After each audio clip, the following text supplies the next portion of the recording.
the 3 attackers were never called Jews, and they are never mentioned in the Bible. As for the wounds on the victims' bodies, they were not in accordance with Masonic symbolism. The alleged killer, Dr. Gall, was 72 at the time. And there's no evidence that Prince Albert Edward was involved with the prostitute. Finally, the reason the police commissioner had the words removed from the wall was to avoid an anti-Semitic hysteria over the deaths. Even rifferologists themselves, apart from the lunatic fringe, accept that it is a conspiracy theory, that there is no historical fact in it. Then there's Roberto Calvi, the Italian banker with the missing $1.4 billion, who belonged to the P2 Lodge. This was another case where claims of Masonic involvement came as an afterthought. But it was quite some months after the event, and when people started to doubt whether it was suicide, that suddenly, rather like the Ripper case, the Masonic element suddenly comes in, oh, it's the Masons again. The reality is that the P2 Lodge had been hijacked by criminals as a front for doing business in powerful circles. It was a wonderful gift to the conspiracy theorists. Freemasonry as a movement didn't benefit at all from any of the financial improprieties, and Freemasonry really wasn't involved. The fact that Calvi's hanging took place near London's Grand Lodge means nothing. And the bricks found in Calvi's pockets are not emblematic of Freemasons, who are stonecutters, not bricklayers. In October 2002, forensic experts ruled out death by suicide. And in 2006, 4 men were charged with the crime. None of them are Freemasons. So, if the grand conspiracy is fiction, what is the reality? For the first time, cameras record a Masonic initiation, and you can judge for yourself.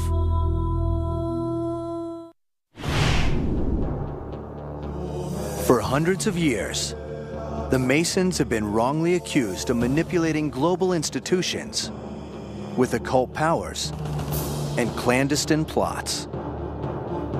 At the core of these fears is their secret rite of initiation, a ritual that allegedly indoctrinates the power elite into the Masonic world.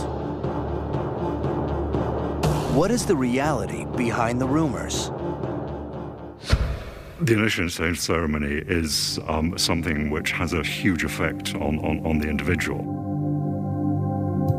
Now, cameras have been allowed in to record the entirety of a ceremony that has generated centuries of fear and paranoia.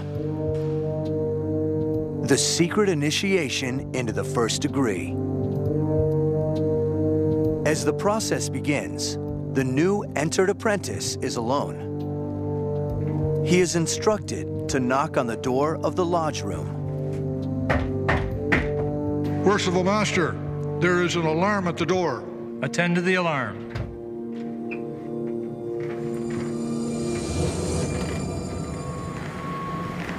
He is then led up to the officers of the lodge, who begin the proceedings.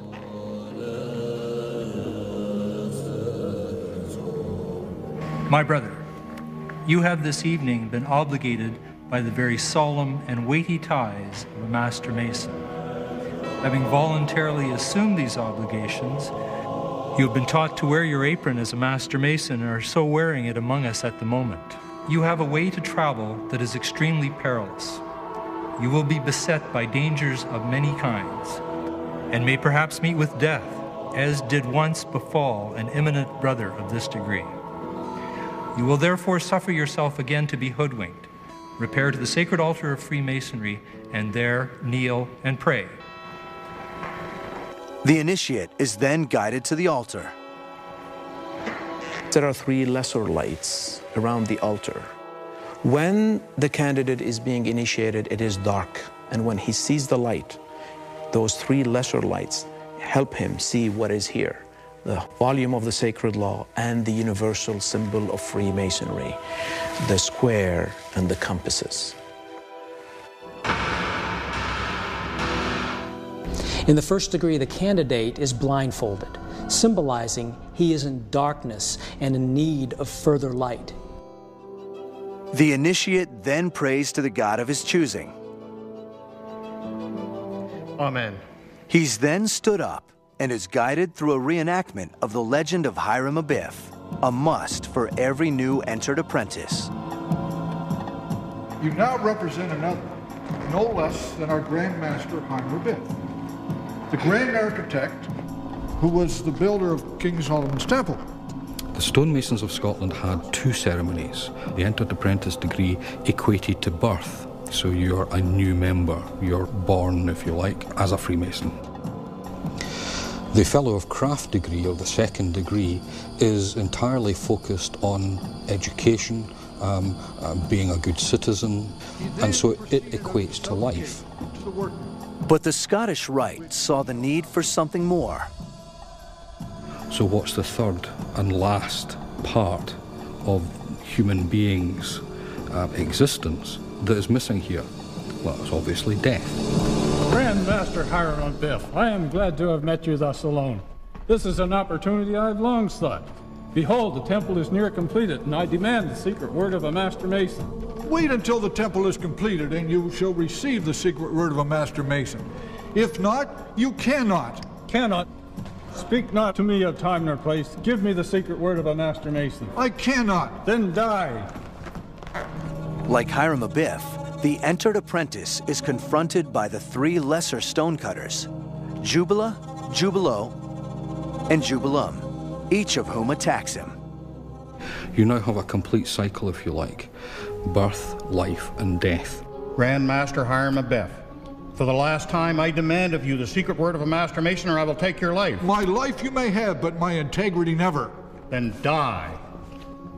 This ritual, based on the completely invented story of Hiram Abiff, is not a death threat, as some have claimed. And Hiram Abiff represents the ego, and the ego has to be slain before the spirit can rise free.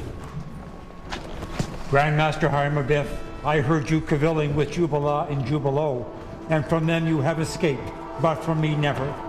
My name is Jubilum. That which I propose is that which I perform. I hold in my hand an instrument of death. If you refuse me now, you do so at your peril. I say, give me the secret word of a Master Mason. I will not. Give me the secret word of a Master Mason. I cannot. Grand Master Hiram Abiff, I demand of you for the last time the secret word of the Master Mason. Craftsman, wait until the temple is completed, and I will do my best to serve you. Then die. And with that, the initiate is carried out to take his place among his brother Masons. That's it. No sacrilege, no sacrifices, no Satan. Just fake beards, candles, the symbols of the stonecutters' trade, and some amateur acting.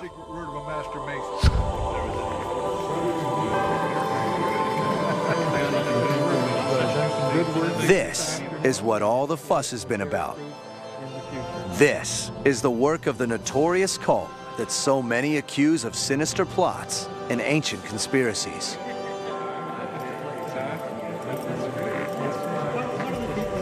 Masonic ritual is meant, I think, it uses ritual as an instructional technique, and it tries to stimulate the candidate into thinking about certain ideas.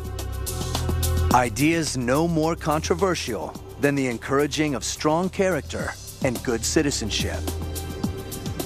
It all seems little more than a well-funded boys' club for grown-ups, complete with secret handshakes, mysterious code words, spooky symbols, a comfy clubhouse, and no girls allowed. And even this is changing. Today, membership is expanded to everyone. As a result, the modern world is reshaping Freemasonry a lot more than they are shaping the modern world.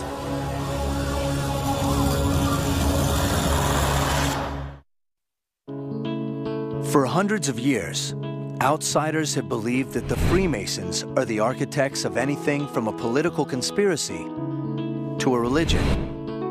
Ironic considering the reality. The two things we can't discuss at Masonic meetings are the two things which divide everybody, which is, of course, politics and religion. I think the biggest secret about Freemasonry is that there are actually no secrets. Our opportunity to record these rites is part of a new effort by the Freemasons to reach out into the community to explain themselves, while still maintaining a sense of privacy. It's a way of asking that we not only question those who keep the Masonic secrets, but also the credibility of those who claim to expose them. One of these secrets is the fact that the Earth was colonized by extraterrestrials and that they tweaked with primitive Earth primates' DNA and created their worker race, which is Homo sapiens. Freemasonry is the system of control set up by Satan to oppose the church. The Freemasons have paid a high price for their privacy. People are always going to believe what they want to believe, and unfortunately, conspiracy theories have a great immunity from truth. And the Freemasons make a convenient whipping boy. It's all rather strange when you consider what the Freemasons themselves aspire toward. Masonry has changed my life in different ways. I think I have become much aware of all the things that surround my life, especially my family, my friends. Changes that are brought about in you as a human being through the process of initiation, those can't be undone. Hi, I'm James Cooper, and I'm a Freemason. I am a Prince Hall Freemason. I am a Freemason. I'm a Freemason. And I am a Freemason. Hello, I'm Janet Wintermute, and I'm a Freemason. In the end, the Freemasons are just normal folks who seek a sense of community and camaraderie that transcends religion, race, and economics. Truth for me is something which is universal. And I believe that through my involvement with Masonry,